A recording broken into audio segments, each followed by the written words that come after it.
All right, let's explore drawing all of the constitutional isomers, part 2. Last time we did this with a saturated molecule. This time we'll have a degree of unsaturation, and we'll see what effect that has. So this has 1 degree of unsaturation. And so there are a few different skeletons that we can draw with this. And we can start off by drawing some rings with this, which will have 1 degree of unsaturation.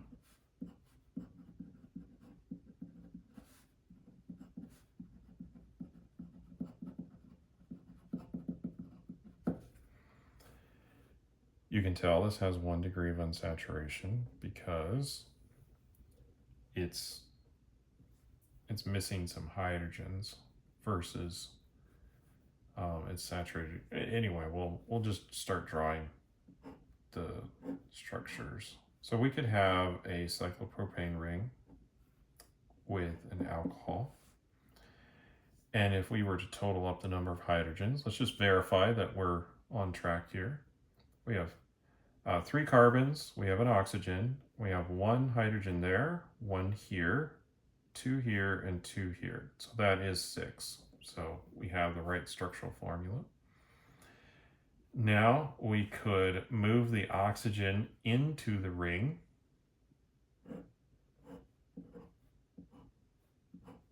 Like so, and make an epoxide. And then we could expand the ring to be 4-membered. And all of these have this same formula with the 1 degree of unsaturation. Now for the next part, we're going to draw some skeletons, and we'll put in some double bonds after we've drawn the skeletons. So these are not the isomers because they don't have the double bonds in, but we're just drawing this to kind of get an idea for how we could connect this molecule.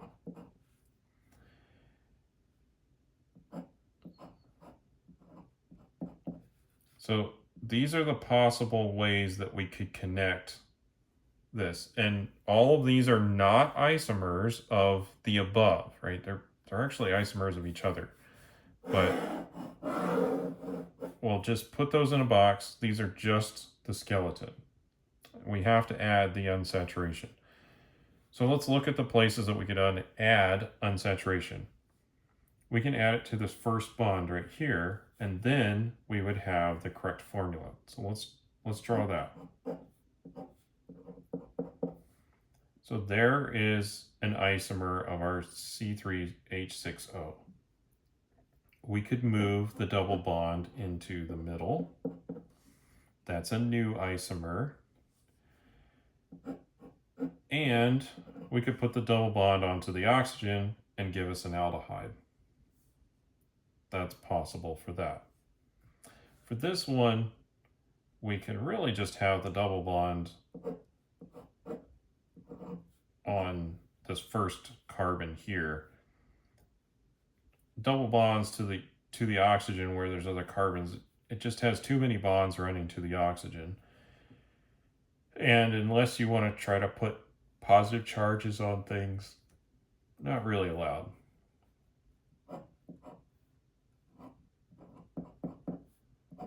Here we can put a double bond here. Now, if we wanted to also put one up there, it's the same molecule. This bond rotates around. But we could also put the double bond to the oxygen. We know this is acetone right here. So we've now been able to determine that C3H6O has 1, 2, 3, 4, 5, 6, 7, 8, 9 isomers. 9 constitutional isomers.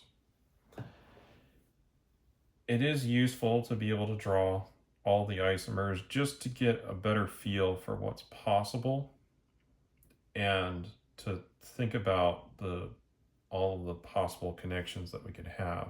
So This just takes a little bit of practice and having a plan going in.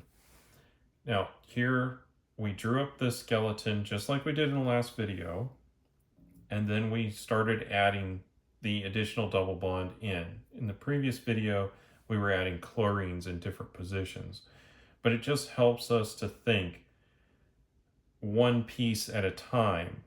So I'm not trying to come up with maybe this type of connection and trying to figure out, oh, can I put a double bond there? And maybe I would forget that this could exist because I'm thinking, oh, I've got to have a double bond to the oxygen or something. So it is useful to draw up just the skeleton while still recognizing that these right here don't have the same formula. So we just needed to make sure to remember to add in that degree of unsaturation. Just like previously, we added in the chlorines after we knew the carbon skeletons that we were aiming for. So that way we didn't miss any of those carbon skeletons to try to check out. So that's part 2 on drawing constitutional isomers. Thank you for watching, and we'll see you in the next video.